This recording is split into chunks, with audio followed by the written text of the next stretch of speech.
Buenos días, profesora y compañeros. Mi grupo y yo nos encargamos el día de hoy de hablar sobre el procedimiento formulario en el derecho romano. Es mejor empezar bajo una definición bastante general. ¿Qué es entonces el procedimiento formulario?, me preguntarán. Es básicamente un proceso en el cual se tributa bajo distintos modelos que deben ser seguidos. Una tramitación que está sujeta a modelos oficiales. En el derecho romano, esta se hacía bajo dos personas, y estas eran los pretores y los magistrados. A continuación, mi compañera va a explicar punto por punto las funciones a las cuales ellos estaban sujetos en el derecho romano, que es donde nos estamos especificando el día de hoy. Yo les voy a hablar sobre cuál era el rol del magistrado y el pretor en el procedimiento formulario en el derecho romano. En el procedimiento formulario del derecho romano, tanto el magistrado como el pretor desempeñaban roles fundamentales, aunque con diferentes funciones. En el caso del magistrado, él supervisaba el procedimiento y las formalidades sin invertir directamente en el litigio. En cambio, el pretor lideraba el procedimiento judicial y otorgaba las fórmulas y decía sobre la admisión de los casos en función de los edictos y las circunstancias. Ahora bien que se entendió cómo trabajaban los pretores y los magistrados en el procedimiento formulario, es de mucho interés saber cómo surgió el proceso formulario en la antigua Roma y cómo llegamos a hoy en día. El procedimiento formulario surgió en un periodo en el que el derecho romano estaba evolucionando para adaptarse a una sociedad más compleja, marcada por el crecimiento de Roma como un imperio, el incremento de la población y la multiplicación de litigios. Ante la implantación del procedimiento formulario existían formas de resolución más complejas, pero el avance de las relaciones jurídicas y comerciales requerían un sistema más detallado y reglamentado. El procedimiento formulario se estructuraba en torno a la idea en el que el caso debía ser presentado ante un tribunal, el cual debía seguir una fórmula determinada para decidir sobre el asunto. El pretor era el crucial para la administración de la justicia, ya que él era el responsable de establecer el marco procesal y permitir que los litigios se resolvieran conforme a los principios del derecho romano, con una mezcla de formalismo y flexibilidad. Los magistrados en general tenían un rol de supervisión y administración de la justicia, asegurándose de que las normas del procedimiento se siguieran correctamente. Sin embargo, el pretor, como magistrado especializado en cuestiones judiciales, tenía la responsabilidad directa de manejar las demandas y emitir edictos y decidir sobre la admisión de los casos del sistema judicial.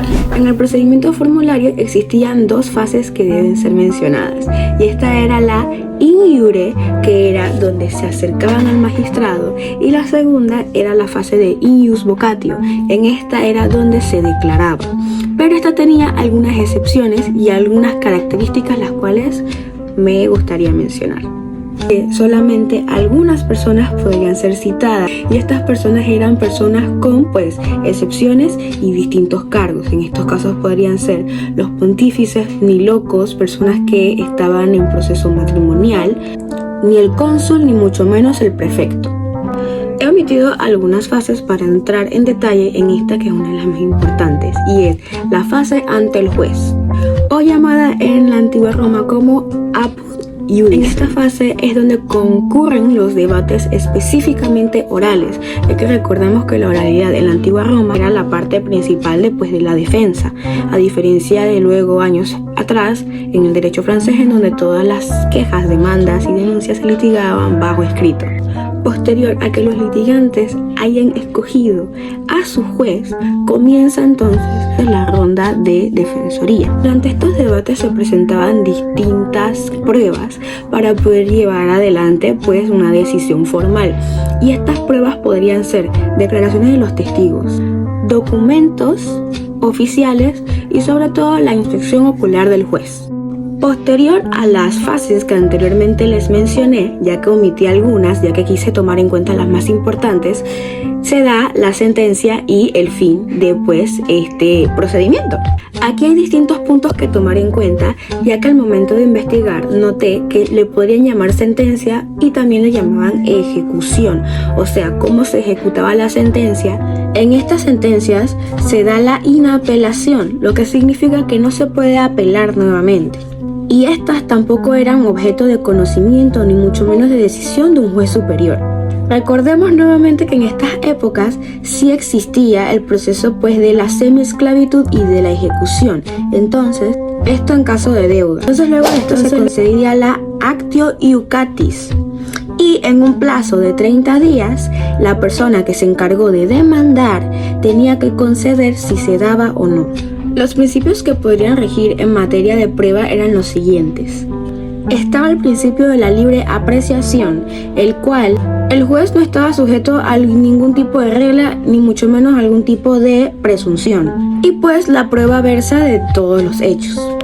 Posterior a la toma de ciertas decisiones, se daba como fin a este procedimiento. Claramente, para no extender tanto el video, he omitido algunos puntos como anteriormente les mencioné, pero traté de recortar y acaparar los más importantes para poder que tengamos una comprensión de cómo funcionaba el proceso formulario en la antigua Roma y cómo se daba en el derecho romano. Los requisitos e integrum o reintegración a un estado jurídico anterior consiste en una resolución del magistrado, en virtud de la cual declara no conocer los efectos de un hecho o un acto jurídico. Es una derogación total de los principios del ius civili, que el magistrado solamente realizaba inspirando o motivos de equidad. Los requisitos para conceder eran textativos. La restitución o integrum pueden tener lugar ante un antes o un después de haberse celebrado el juicio que se dan en los supuestos mencionados. En atención a la edad, a los menores de 25 años con tutor falso. En atención a la ausencia de publicidad por causa y que por este motivo hubiese sufrido perjuicio. A causa de un dolo, la restitución e integrum se solicita al magistrado postulación, quien lo concede mediante decreto si la estima o lo procede.